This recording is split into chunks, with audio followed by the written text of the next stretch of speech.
자, 반갑습니다. 일타 주식 구독자 여러분들. 호동쌤입니다.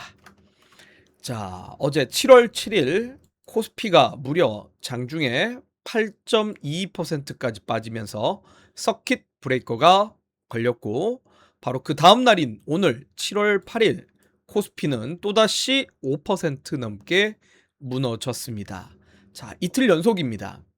그리고 코스닥은 무려 10개월 만에 800선을 이탈하면서 하락을 했습니다. 지금 많은 투자자분들이 손을 떨면서 계좌 열어보기가 아마 무서우실 겁니다. 더 빠지기 전에 지금이라도 매도를 다 던져야 되나? 이 생각만 머릿속에 맴도실 것 같아요. 그런데 제가 여러분 22년간 주식시장에 있으면서 온갖 폭락장을 다 겪어봤지만 지금의 하락은 결이 완전히 다릅니다. 아마 유튜브를 보다 보면은 하락장에서 섣불리 대응하려고 하지 마라. 막으려고 샀다가 팔았다 하다가 계좌만 더 녹는다. 가만히 버텨라. 이런 말들 아마 많이 들어보셨을 건데요.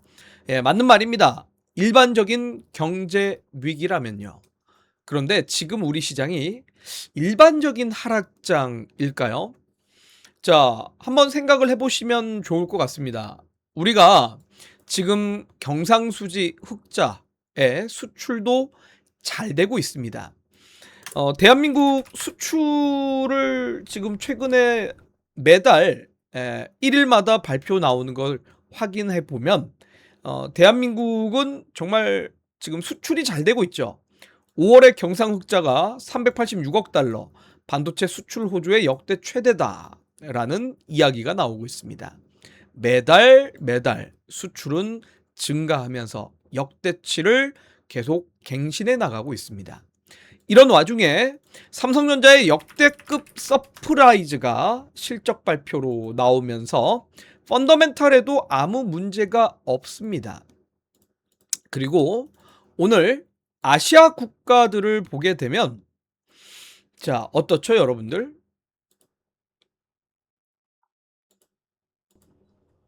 거의 대부분의 아시아 국가들이 크게 문제가 되지 않고 하락폭이 크지 않습니다. 멀쩡합니다. 자, 지금 보면은 한국만 5% 넘게 하락을 했고, 일본 니케이 지수는 2%, 중국 상해 종합주가 지수는 0.49% 하락, 오히려 홍콩 항생 지수는 2.99% 상승했으며, 중국 심천 지수 1.97% 하락, 그리고 인도라든지 태국, 필리핀, 인도네시아, 말레이시아 같은 국가들은 전혀 문제가 없었습니다. 자, 그리고 한국하고 가장 유사하게 반도체가 가장 많은 나라가 대만이죠. 대만 증시 보면 어떻죠, 여러분들? 대만 증시 0.56% 상승 마감을 했습니다. 자, 이런 것들을 보면은 결국 우리나라만 매도 사이드카가 걸리고 피를 철철 흘리고 있을 뿐 다른 나라들은 아주 멀쩡합니다.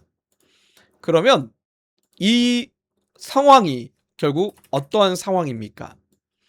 전 세계가 모두가 하락장으로 가는 시장이 아니라 전 세계 증시는 아주 견고한데 한국 증시만 유독 하락이 큰 겁니다.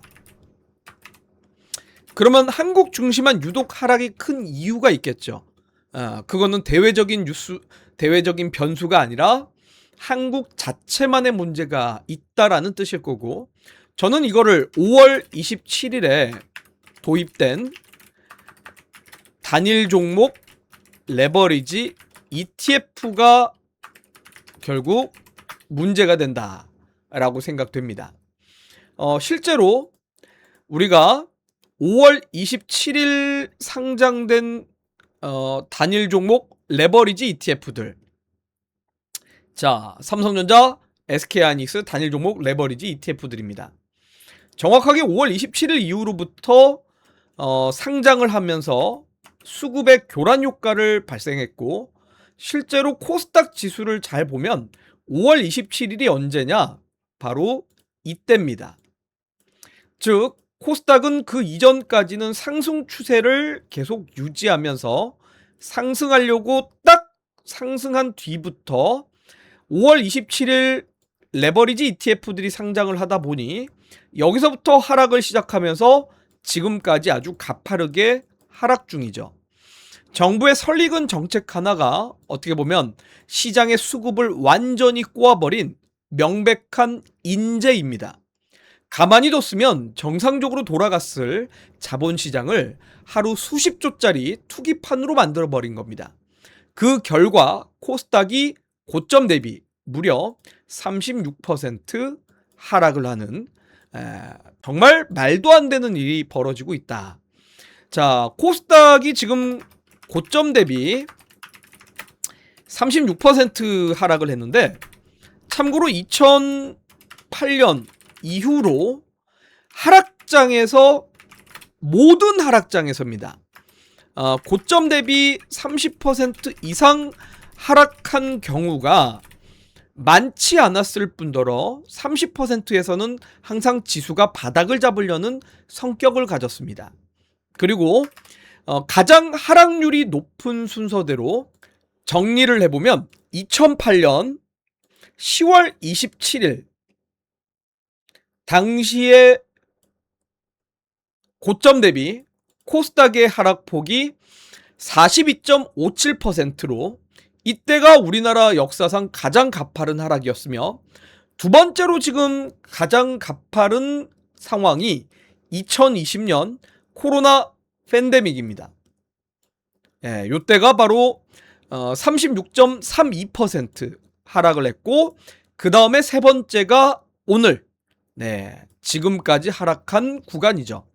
그래서 2008년 10월, 2020년 3월 이후로 세 번째에 해당할 정도로의 낙폭을 보여주고 있는 시장입니다, 지금.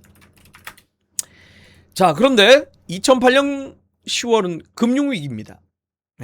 전 세계적으로 경기 발작이 난 상황이고, 2020년 3월은 코로나로 인해서 경기가 무너질 거다라는 당시에 시장 발작이 일어났다면, 현재 2026년 지금은 어떻습니까? 아까도 이야기 드렸지만 전 세계 경기가 아직 나쁘지 않을 뿐더러 우리나라 한국 수출이 너무나 잘 되고 있는 상황입니다. 그런데 정말 말도 안 되는 수준의 하락이 나왔다라는 거, 이런 억지스러운 발작 구간, 정말 비정상적인 폭락인 거죠. 자, 그런데 이런 장에서 가만히 두 손을 놓고 있거나 공포에 던져버리면 어떻게 되시는지 아십니까? 오늘 영상 끝까지 보십시오. 세력이 진짜로 물량을 던지고 도망가는 자리인지, 아니면 겁먹은 개인 투자자들의 물량을 조용히 쓸어담는 박앤세일 자리인지 완벽하게 구분해드리는 신호 3가지 짚어드리도록 하겠습니다. 제가 평소에 자주 말씀드리는 개념이 있죠. 남들이 살 때 고점에서, 남들이 다 살 때 고점에서 뒤늦게 환호하면서 사고, 지금처럼 비정상적인 엇박자로 시장이 무너질 때 무서워서 가장 싼 가격에 다 던져버리는 분들, 거꾸로 개미입니다. 항상 우리 개인 투자자들은 감정적인 결정을 하게 되죠. 시장이 올라갈 때는 막 더 올라갈 것 같아서 고점에서 매수하고, 떨어질 때는 처음에는 모르다가 정말 많이 떨어지고 나서야 지금이라도 도망가야 되냐라고 항상 뒤늦게 투자 결정을 합니다. 자, 가장 낮은 가격에서 손절매를 하고 가장 높은 가격에서 매수하는, 정말 어떻게 보면은 최악의 실수인 겁니다. 그런데 이런 와중에도 여러분들 어떻습니까? 이렇게 연속적인 하락이 나오고 있는 와중에도 기관 투자자들, 투신들, 그리고 사모펀드, 외국인들은 이런 장에서 공포에 질린 개인 투자자들이 펀더멘탈 좋은 우량주, 나쁜 주식 가릴 거 없이 던지는 동안 그 어마어마한 물량을 밑에서 입 벌리고 받아먹고 있습니다. 자, 오늘 삼성전자 결국 종가에 6.25% 하락을 했습니다. 그리고 애프터마켓에서 미국과 이란 간의 협정이 깨졌다라는 소식에 추가 낙폭을 키웠습니다만 그럼에도 기관, 투신이라고 하면은 뭡니까? 자산 운용사들의 펀드 매니저들이죠. 펀드 매니저들이 굴리는 공모펀드 자금들은 삼성전자와 SK스퀘어, KB금융, 기아, 삼성전자 우선주, 심텍, 하나금융지주, APR, YG1, PSK홀딩스, HD건설기계 이런 종목들을 사고 있다라는 겁니다. 눈밭을 걸어가면 반드시 발자국이 남는데요. 세력이나 기관, 외국인이 아무리 조용히 물량을 모아도 차트와 거래대금에는 흔적이 남기 마련인데 실제로 이런 식으로 흔적이 남겨져 있습니다. 그래서 펀더멘탈이 망가진 장이라면 도망가야 되겠지만 펀더멘탈이 망가진 장이 아니라 정책 오류로 꼬여버린 지금의 하락장에서는 세력이 매집하고 있는 발자국을 찾아봐야 된다라고 생각이 됩니다. 그래서 첫 번째로는 제가 늘 강조하는 거래대금입니다. 주가가 빠질 때 우리가 일단은 지금 많은 종목들이 하락을 하고 있을 텐데 주가가 빠질 때 거래대금까지 줄어들면서 질질 흘러내린다. 이거는 진짜 아무도 받아주지 않고 있다라는 뜻입니다. 세력도 포기한 이탈인 거죠. 그런 종목들은 여러분들 앞으로 주가가 올라오는 것도 힘들 가능성이 높습니다. 요즘 들어서 유독 제약바이오 종목들이 큰 거래 없이 질질질질 흘러내리는 경우들이 많습니다. 자, 이런 종목들은 단기적으로 한번 올라가더라도 그 다음에 또 떨어질 확률이 높습니다. 그런데 주가는 파랗게 곤두박질 치는데 특정 가격대에서 평소에 몇 배에 달하는 거래대금이 팍팍 터지는 봉들이 나오는 종목들이 있습니다. 이거는 뭘까요? 공포에 찔려 던지는 개미들의 매물도 많지만 그 매물들을 누군가가 거대한 자금으로 받아먹고 있다라는 뜻인 겁니다. 그래서 이렇게 거래 대금이 늘어나면서 하락하고 있는 종목들이 투매에 의한 하락이기도 하지만 기관들이 받아주고 있거나 세력들이 받아주고 있는 발자국이라고 보시면 됩니다. 자, 두 번째는 생명선의 지지 여부입니다. 모든 폭락장에서는 모든 주식이 다 빠지는 것처럼 보입니다. 그런데 옥석은 여기서부터 가려집니다. 지지선을 허무하게 뚫고 지하실로 가는 종목들이 있을 겁니다. 그런 종목들은 과감하게 버리셔야 됩니다. 예를 들어 최근까지도 증시에서 올라간 적이 없었다가 고작 단기 테마로 한번 올라가고 나서 또 죽고 그리고 시장이 빠지니까 더 빠지는 종목들. 자, 이렇게 지하실로 가는 종목들은 과감하게 버려야 됩니다. 그리고 기존의 추세가 괜찮았는데 시장이 빠지기 전부터 빠지더니 점점 더 빠지면서 추세를 이탈하는 이런 제약바이오 같은 종목들 과감하게 버려야 됩니다. 우리가 봐야 할 거는 시장이 무너지는데도 길을 쓰고 특정 이동평균선을 밟고 버티거나 장중에 길게 밑꼬리를 달고 매수세를 유입하면서 올라오는 종목들입니다. 그런 종목들은 이 가격 밑으로 절대 안 내려준다라는 세력의 방어의지가 있다라는 뜻이겠죠.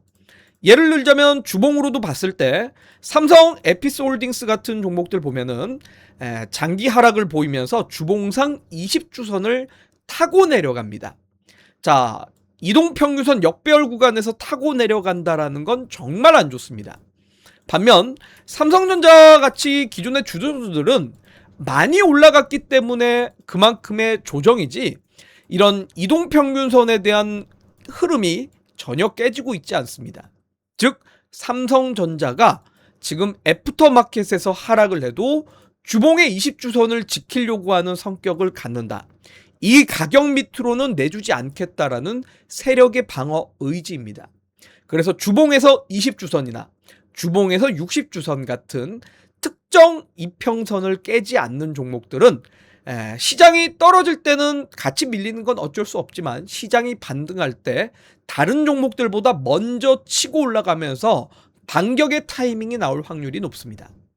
자, 마지막 세 번째는 수급의 주체입니다. 어쨌든 지금 지수는 외국인들도 팔고 기관 투자자들도 팔면서 시장이 박살나고 있지만 문제는 개인들이 더 빠르게 투매를 하고 있습니다. 자, 그런데 이럴 때일수록 기관이나 외국인들이 순매수로 꽉 잡아주는 종목들이 분명히 있을 겁니다. 주가는 빠지는데 빠지는 거를 이용해서 주워 담는 거죠. 예를 들어 삼성전자 같은 경우만 보더라도 결국은 기관들이 주가 하락에서 쓸어 담아주고 있습니다. 자, 삼성전자뿐만이 아닐 겁니다. 분명히 아까 심텍 같은 종목들 요렇게 보면 주가는 최근 7거래일 동안 하락세를 보이고 있음에도 기관들은 밑에서 열심히 쓸어 담아주고 있습니다. 자, 시장이 빠지고 있기 때문에 수급의 꼬임 현상으로 억울하게 가격이 조정을 받는 거지만 큰 손들은 이 세일 기간에 오히려 매수를 하면서 주가가 반등하기 전까지 담아놓고 있습니다. 자, 그러면 결국 이런 애들이 시장이 정상적인 브레이크를 밟고 올라가기 시작할 때 다른 종목보다는 먼저 치고 올라갈 확률이 상대적으로는 높다라는 뜻인 겁니다. 자, 또 하나 한번 볼까요? 달바글로벌이라는 종목이 있습니다. 주가는 최근 들어갔고 강하게 위로 치고 올라가진 못하고 옆으로 계속 횡보하고 있지만 개인들만 던지면서 도망가고 있습니다. 자, 반면에 기관들은 밑에서 계속 쓸어 담고 있죠. 그리고 사모펀드들도 계속 사고 있습니다. 자, 이런 종목들이 다른 종목보다는 상대적으로 덜 빠지기도 하지만 덜 빠지면서 주봉에서 20주선을 깨지 않고 지지받고 반등, 지지받고 반등하면서 정확하게 특정 생명선을 이탈하지 않고 있고 계속적으로 시장이 떨어질 때 떨어졌다가 아랫꼬리를 만들면서 계속 저가 매수세를 확인하고 있는 겁니다. 자, 정리해 보도록 하겠습니다. 지금 당장 내일 아침에 있는 돈 없는 돈 다 끌고 와서 풀매수를 땡겨야 될까요? 아닙니다. 아직 신호등은 빨간불과 노란불 사이에 있습니다. 주식시장이 명확하게 바닥을 잡는지 안 잡는지부터 확인은 해야 됩니다. 예를 들자면 코스닥이 5일 이동 평균선 위에 양봉 캔들을 올려다 놔야 된다라고 봅니다. 정확하게 시장이 반등이 나와야지만 종목을 대응할 수 있는 거지, 시장이 떨어질 때 이쯤 되면은 바닥이겠지라고 사게 되면 자꾸 손실만 늘어날 수밖에 없습니다.